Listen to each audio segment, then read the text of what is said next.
Bueno, buenas noches, ¿cómo les va? Seguimos, empezamos, mejor dicho, el martes pasado, el estudio a una de las cartas más intensas de las cartas de Pablo, que son Primera y Segunda Corintios. No vamos a repetir lo que dijimos el otro día, si alguno no estuvo,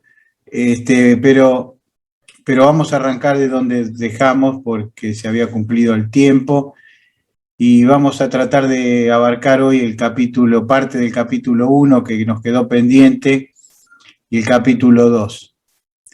Vamos entonces a leer desde el versículo 18. Primera Corintios, capítulo 1, versículo 18. Porque la palabra de la cruz es locura a los que se pierden, pero a los que se salvan, esto es, a nosotros, es poder de Dios. Pues está escrito, destruiré la sabiduría de los sabios y desecharé el entendimiento de los entendidos. ¿Dónde está el sabio? ¿Dónde está el escriba? ¿Dónde está el disputador de este siglo? ¿No ha enloquecido Dios la sabiduría del mundo? Pues ya que la sabiduría de Dios, el mundo, no conoció a Dios mediante la sabiduría, agradó a Dios a salvar a los creyentes por la locura de la predicación. Porque los judíos piden señales y los griegos buscan sabiduría, pero nosotros predicamos a Cristo crucificado, para los judíos ciertamente tropezadero y para los gentiles locura. Mas para los llamados, así judíos como griegos, Cristo poder de Dios y sabiduría de Dios. Vamos a hacer varios bloques y vamos a ir, lamentablemente por el tiempo no podemos entrar a ahondar un poco más, pero son pasajes que son muy, muy fáciles de entender, son muy claros y nos muestran que la primera cosa que dice, no, versículo 20, no ha enloquecido Dios la sabiduría del mundo.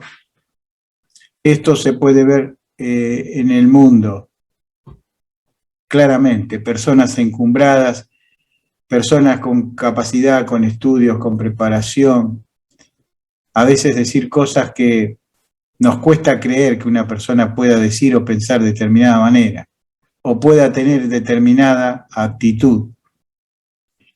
El mundo se cree que sabe, no sabe nada con respecto a lo que Dios sabe, que es lo que quiere decir aquí. Pues ya en la sabiduría de Dios, el mundo no conoció a Dios, quiso conocerlo mediante su sabiduría, mediante su propia apreciación. La gente hoy, cuando le vamos a predicar el Evangelio, muchas personas dicen, yo sé lo que creo, yo tengo mis cosas en las que yo creo. Y hace una creencia en base a su ser, en base a sí mismo. Y cuando uno hace su creencia en sí mismo, se pierde un montón de realidades de alrededor que lo hacen alejarse de las cosas y de la sensatez. Porque ve el mundo, no como es el mundo real, sino que lo ve bajo la visión propia de sus mismos ojos nada más. Por eso Dios se agradó salvar a los creyentes por la locura, como dice el mundo, de la predicación.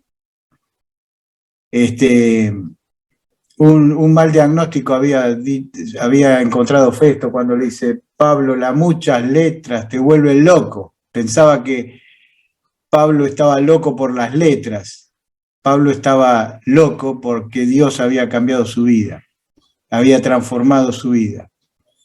Y para ellos era una locura.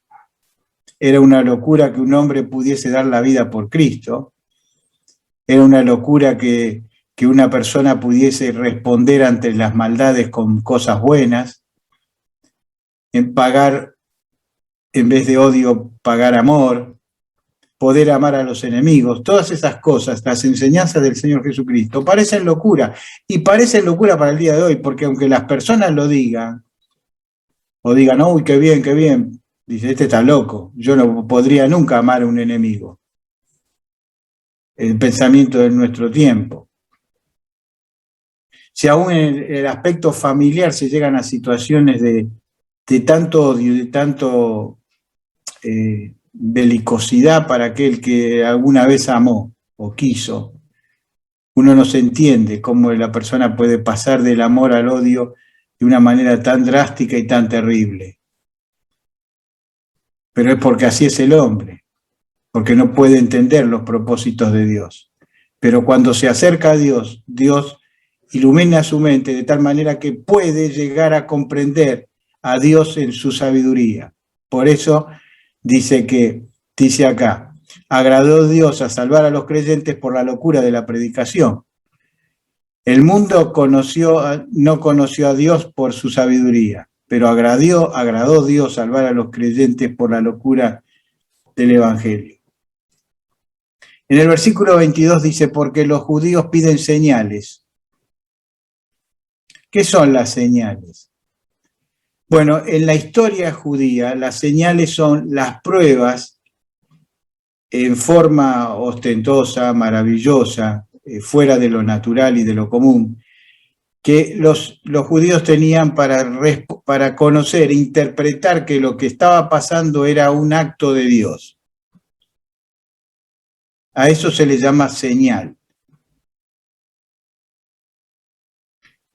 Ahora, es bueno afianzarse de algunas señales, pero vivir de las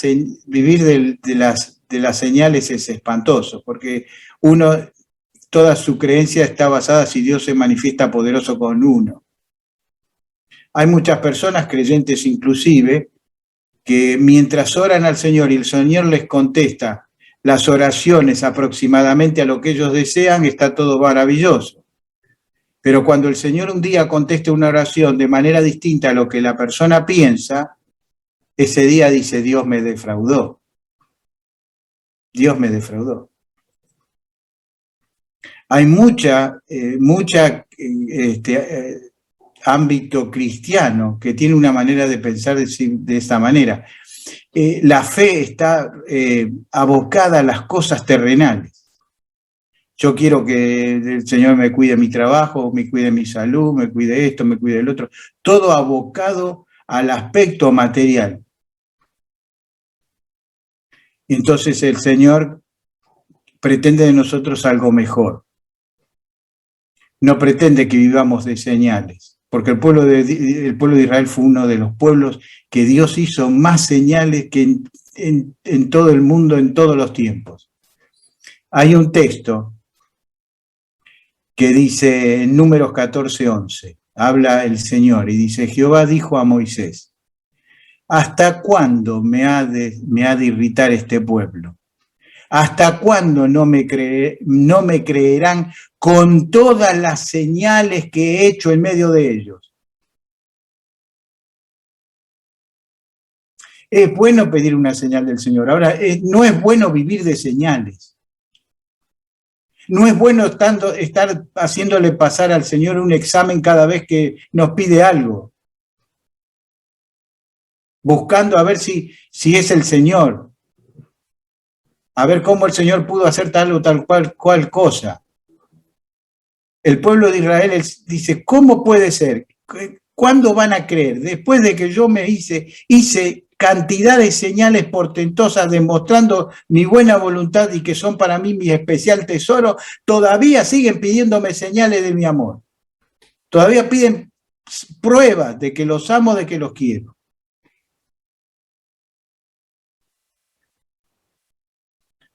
Lucas 11:29 dice, y apiñándose las multitudes comenzó a decir, esta generación es mala, demanda señal, pero señal no le será dada sino la señal de Jonás. ¿Qué quiso decir el Señor acá?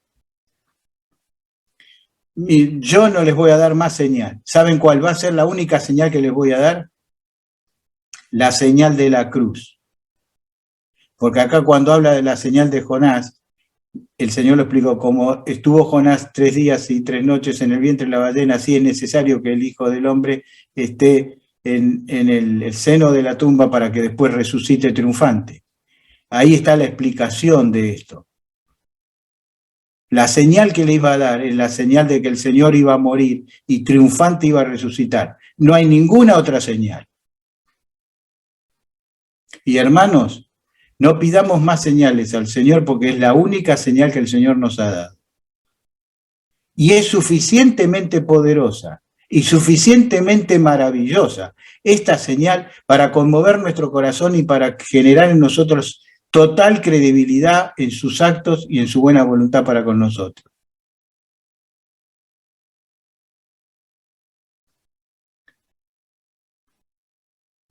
Dice, y los griegos buscan sabiduría. Los griegos buscaban sabiduría. Así como los judíos buscaban señales, pruebas constantes de que el Señor los amaba y los guiaba, los griegos basaban todo en su entendimiento. Lo que no puedo entender yo no existe. Lo que no puedo comprender es ridículo. Muchos siglos pasaron los hombres sin saber lo que era un microbio. ¿Existía el microbio? Sí, existía. ¿El virus existía? Sí. ¿Las bacterias? Sí. ¿Y por qué el hombre? Porque no las podía ver. Pero existían, sí, se enfermaban. Había pandemias terribles, tan grandes como la que vivimos nosotros. Feroces, que se moría la gente y no se sabía por qué se moría. ¿Saben cuándo se terminaba la pandemia? Cuando los que tenían que morirse se morían y los otros ya habían hecho, sus cuerpos se habían preparado para resistir al virus, y ahí pasaban el virus y pasaban la pandemia con una enorme cantidad de muertos y sin saber qué les había pasado. ¿Existía el virus? Sí. No lo veían, pero existía, claro que sí. Y nosotros a veces pretendemos que todas las cosas pueden pasar por nuestra mente. Podemos pensar que podemos entender todas las cosas y darle explicación a todas las cosas. El gran motivador de ellos era la sabiduría. Pero dice, pero nosotros predicamos a Cristo crucificado. ¿Por qué? ¿Por qué predicamos a Cristo? ¿Cuál es? Cristo crucificado es el poder para la vida del hombre. No solo en la cruz se manifestó el pago de nuestros pecados, sino la posibilidad de una vida que puede vencer al pecado. Dice que en la cruz el Señor venció a la muerte y a Satanás y al pecado. Redimió nuestros pecados pasados, pero nos dotó la posibilidad de resistir y prevalecer sobre ellos.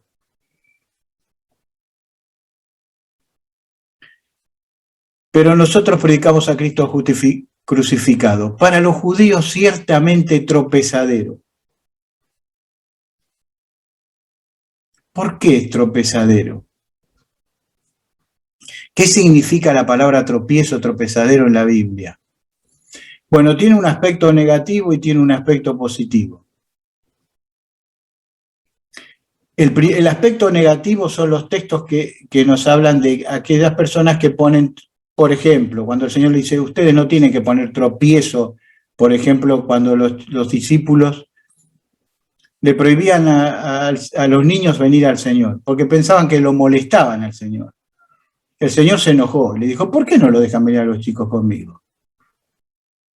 ¿Por qué les ponen tropiezo? ¿Por qué le ponen un obstáculo? Un creyente, por ejemplo, no puede ser obstáculo para que otro crea, tiene que ser facilitador para que otro crea, no ser obstáculo. Si sus actitudes no son verdaderamente cristianas y verdaderamente no actúa como un verdadero cristiano, en vez de facilitar al otro poder creer, se lo está dificultando. No va a poder oponerse, porque la gracia del Señor es más que nuestra debilidad. Pero nosotros vamos a perder la posibilidad de ser facilitadores para que otros crean. El Señor dijo, si ustedes no hablan, las piedras hablarán. Ahora, creo que a ninguno de nosotros, el Señor cuando vayamos al cielo digo, mira, En lugar tuyo tuve que hacer hablar una piedra. El mensaje fue llevado, pero lo llevó una piedra, no lo llevaste vos.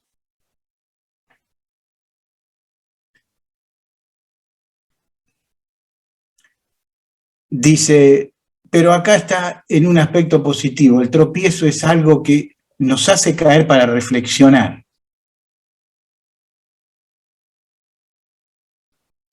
Y acá está hablando que para los judíos es realmente tropezadero. Pero el Señor lo intentó hacer varias veces. Hay pasajes en el Antiguo Testamento para que ellos se dieran cuenta de una realidad. Ellos venían corriendo, transitando la vida y el Señor dice, no, así no va, así no va, así no va, y no hace caso y sigue corriendo. Bueno, muy bien, un tropiezo, se cae, ahora vas a pensar. El Señor a veces hace así con nosotros. No hacemos caso de los llamados de atención que nos hace y nos hace tropezar para que reflexionemos. Dice en Mateo 21:44, el que cayere sobre esta piedra será quebrantado, y quien sobre ella cayere lo desmenuzará. Fíjense en qué juego de palabras, qué calidad de palabras, de precisión en los términos. El Señor quiere que Él es una piedra para que tú tropieces y reflexiones. El quebrantamiento es anterior al cambio de actitud. El Señor habló que necesitamos ser quebrantados. Necesitamos darnos cuenta que somos pecadores para ser salvos. Nadie va a ser salvo si primero no se reconoce pecador.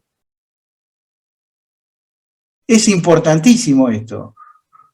Y el Señor usa este tropiezo para hacernos reflexionar. Porque si esa piedra que hoy nos hace tropezar para reflexionar, cuando caiga como juicio, nos desmenuzará. ¿Qué es lo que le va a pasar al mundo? Por haber resistido al mensaje de amor que el Señor tiene para cada uno de los hombres. Esa piedra que hoy sirve para reflexionar, para tropezarse y ser quebrantado, un día va a ser la piedra que va a caer encima. No vamos a caer sobre la piedra va a caer sobre nosotros. Perdón, sobre aquellos que no crean, porque nosotros, no por lo que somos, sino por la gracia de Dios, la piedra no va a caer. 1 Corintios 1:24, más para los llamados, así judíos como griegos, los llamados, ¿quiénes son los llamados? Los que respondieron al mensaje de Dios, los llamados. Dios llamó y las personas accedieron. Yo estoy a la puerta y llamo, el que oye mi voz, entraré a él y cenaré con él y él conmigo, dice en Apocalipsis. Cristo, para aquellos llamados, ya sean judíos, por más que pidan señales, los griegos que buscan sabiduría y entender y le parece locura el Evangelio, Cristo es poder de Dios y sabiduría de Dios. Por donde lo mire. Por donde lo mire. Cristo es poder de Dios y sabiduría de Dios. Porque lo insensato de Dios, si cabiera que Dios es insensato, ¿no? Si cabiera esa posibilidad. Porque lo insensato de Dios está suponiendo, está haciendo una suposición. Es más sabio que los hombres. Si en Dios hubiera algún grado de insensatez, esa insensatez sería más sabia que los hombres. Y lo débil de Dios, supuestamente, aún en esa condición, sería más fuerte que los hombres. Pues mirad, hermanos, y aquí aparece un listado para darnos cuenta que no somos nada con respecto al resto de las personas y del mundo, de la potencia y la fuerza que podemos tener, pero lo que hace el Señor con nosotros cuando una persona se siente débil, se siente falta delante de Dios, cómo el Señor la toma en sus manos y la potencia y le hace un ser de bendición. Dice, Pues mirad, hermanos, vuestra vocación, que no sois muchos sabios, ni muchos poderosos, ni muchos nobles. Habla de la sabiduría, del conocimiento, habla de la fuerza, del poder, habla de la nobleza, de la estirpe. Lo necio del mundo escogió Dios. ¿Por qué escogió Dios a lo necio? ¿Por qué no escogió a lo poderoso?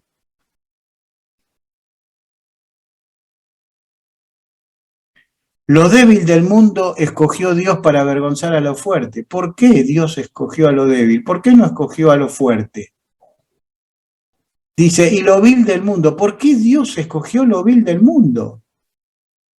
Y sigue más en su carrera descendente. Lo menospreciado, lo que nadie quiere, lo que todo el mundo desecha. Lo que no es, ya terrible, hasta la existencia misma. Dice, para deshacer lo que es. ¿Con qué propósito? A fin de que nadie se jacte en su presencia. ¿Qué quiere decir esto? Dios rescata a la persona más pecadora, porque está la otra que se cree que no tiene pecado. Pero Dios rescata a esa persona pecadora, y cuando la rescata, no se manifestó el poder del hombre, se manifestó la gracia, la misericordia y el poder de Dios. Dios manifiesta su poder no en hacer fuerte a los fuertes. El mundo busca a lo fuerte. Nadie busca al pobre para hacerse amigo. Nadie busca a un menesteroso, a un linchera de la calle. Trata de buscar a alguien compatible, si es posible, con mejores posibilidades que uno, porque a veces somos muy especulativos con las amistades también, las personas, ¿no? No buscamos lo peor, buscamos lo mejor. Pues Dios buscó lo peor para recuperarlo, para sacarlo del pecado, para restablecerlo, para avergonzar a lo fuerte. Aquellos que se creían que son poderosos, que se creen que son poderosos y fuertes. Que el Señor nos bendiga, porque no somos ni muchos sabios, ni muchos poderosos, ni muchos nobles los creyentes.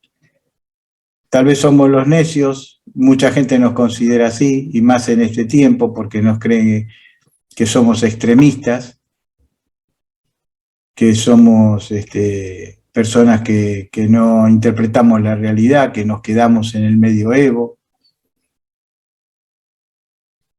Lo vil de este mundo, lo menospreciado, lo que no es. El Señor nos escogió a nosotros, el cual ha sido hecho por Dios. Dice, podemos decir acá, el conocimiento de Cristo Dios nos hace, dice en el versículo 30, sabiduría, justificación, santificación y redención. ¿Qué quiere decir? Dios, a través del Señor Jesucristo, nos hace aquellos que éramos, no teníamos poder, no teníamos nobleza, éramos lo débil del mundo, lo vil, lo menospreciado. El Señor lo potenció ¿con qué cosas? Con sabiduría, con justificación, con santificación y con redención. Y vamos a decir simplemente una frase para, no vamos a explicar estos términos, pero le vamos a decir una frase a cada una para entender. El conocimiento de Cristo, Dios por el conocimiento de Cristo nos hace sabios. Primero, sabiduría. Segundo, nos hace justos porque nos justifica. Nos hace justos porque quita la separación que había entre Él y nosotros, que era el pecado. Al sacar el pecado, Él nos ve como justos. Justificados pues por Cristo somos. No por las obras, por la obra de Cristo. Y nos hace santos. Nos limpia y nos saca de la inmundicia y nos lleva hacia una vida de mayor santidad, que es un proceso permanente. Por eso santificación. Dice que nos hace sabios nuevamente, nos hace justos, nos hace santos y nos da la redención, que quiere decir nos hace libres, porque la redención era aquel que rescataba, aquel que estaba esclavo, que no podía rescatarse por sí mismo. Entonces venía alguien y pagaba el rescate y esa persona era libre nuevamente. La redención está relacionada con la esclavitud. Cristo no nos salvó para hacernos esclavos, sino para hacernos libres. Y alguno dirá, ¿y cómo el creyente dice la Biblia que somos siervos de Jesucristo? Sí, somos siervos. Somos siervos por amor, como hacía el siervo en la antigüedad, que el amo le concedía la libertad y él dice, no, tú me concedes la libertad, pero yo me has dado casa, me has dado hijos, me has dado todo lo que tengo. Yo voy a servirte. Era un siervo, pero era un siervo de voluntad. Y a lo que apela la Biblia es que Dios no nos hace esclavos, nosotros nos consideramos siervos. Nosotros entendemos que no hay otro camino para estar en nuestra relación con el Señor, sino para servirle, para estar a disposición del Señor, para estar siempre preparado para servirle.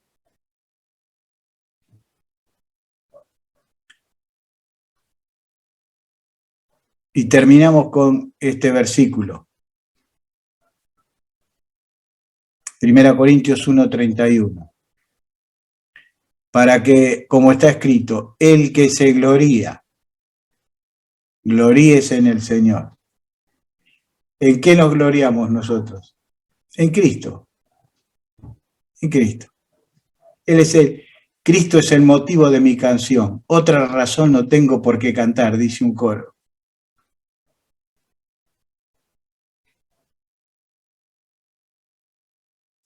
Que el Señor nos bendiga. Y vamos al capítulo 2.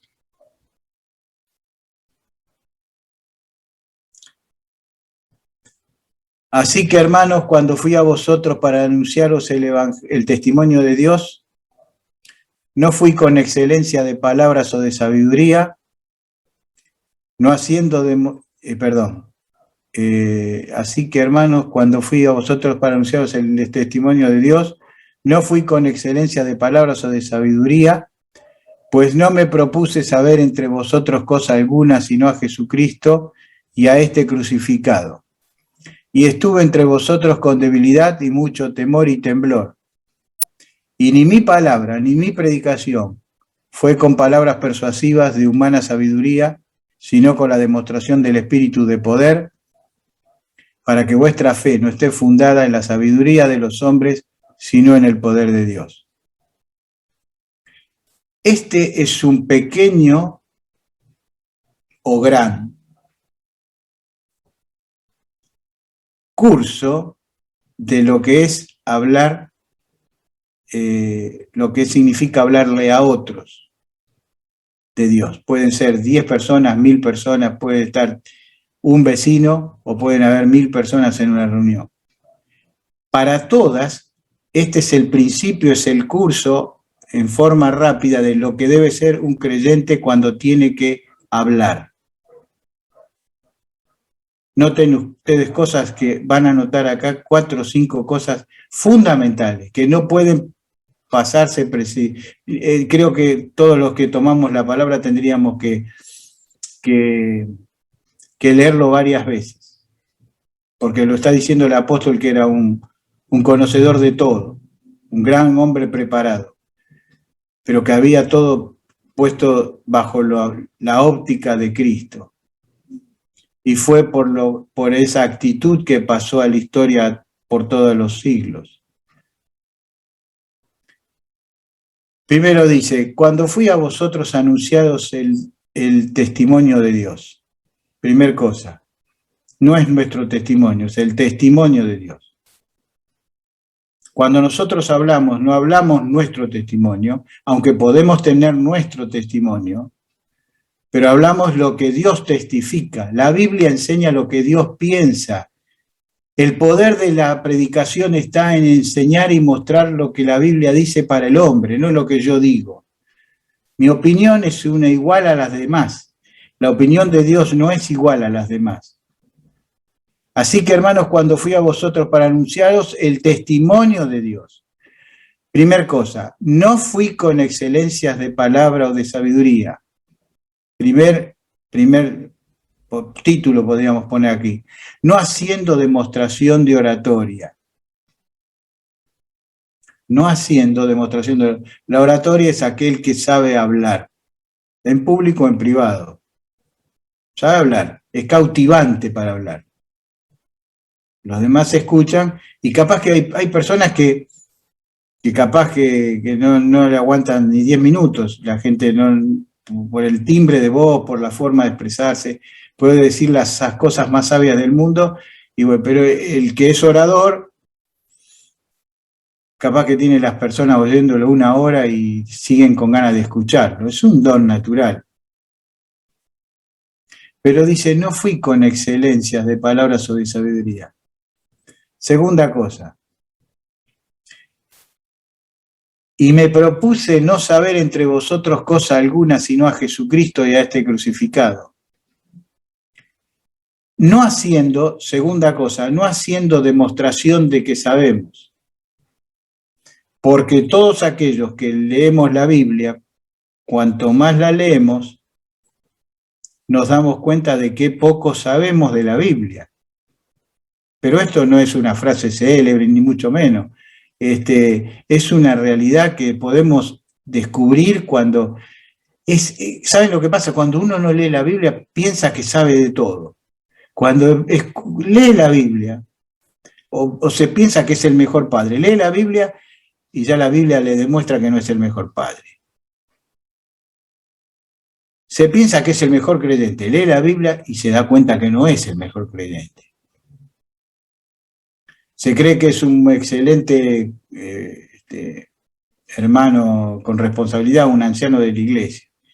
Pero lee la Biblia y se da cuenta cuánto le falta para ser un verdadero anciano de la iglesia. Cuanto más se lee la Biblia, el Señor le muestra cuánto nos falta, pero a la vez cuánto nos puede enriquecer. Entonces dice, no haciendo demostración de sabiduría. Tercera cosa, estuve entre vosotros con debilidad y mucho temor y temblor. El apóstol tenía temor y temblor cuando podías pararse en el Areópago y hablarle a miles de atenienses, cuando se podía enfrentar a las autoridades de aquel tiempo, cuando apeló a César para discutir el tema con César.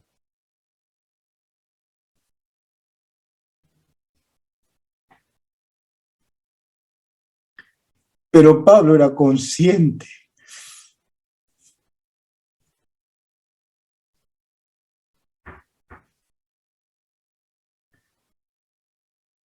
que la palabra de Dios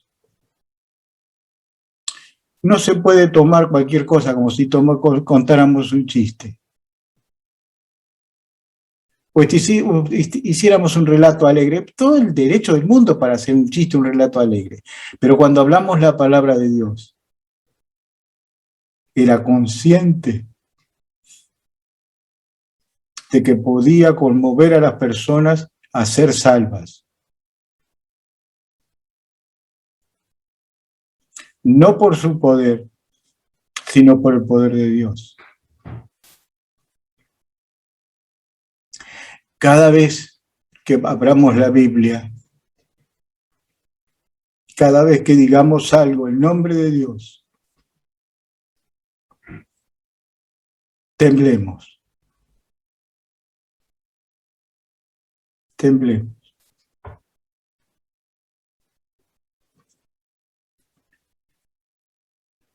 Dice, ni mi predicación fue con palabras persuasivas de humana sabiduría, sino con poder del Espíritu, demostración del Espíritu y poder, para que vuestra fe no esté fundada en la sabiduría de los hombres, sino en el poder de Dios. Y acá termina diciendo, no haciendo demostración de dialéctica. La dialéctica es aquel que sabe conjugar ideas, que sabe expresarse, sabe llevar un pensamiento y sabe llevar a la persona a lo que tiene en su cabeza, transmitirle por medio del habla lo que él piensa o lo que él, eso es dialéctica. Es una condición difícil, porque es saber transmitir las ideas para que el otro las comprenda.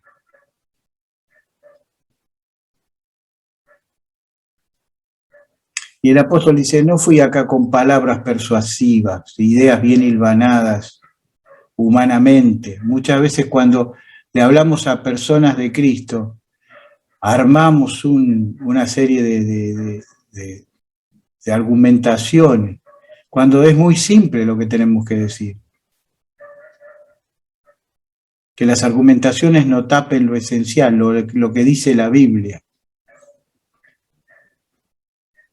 Para que esas personas no estén fundadas sobre la sabiduría de una persona o de un hermano en particular, sino en el poder de Dios. Cada vez que abramos la boca, el Señor la utilice para demostrar su poder, que no está en nuestras palabras, sino está en el mensaje de Él, de su palabra.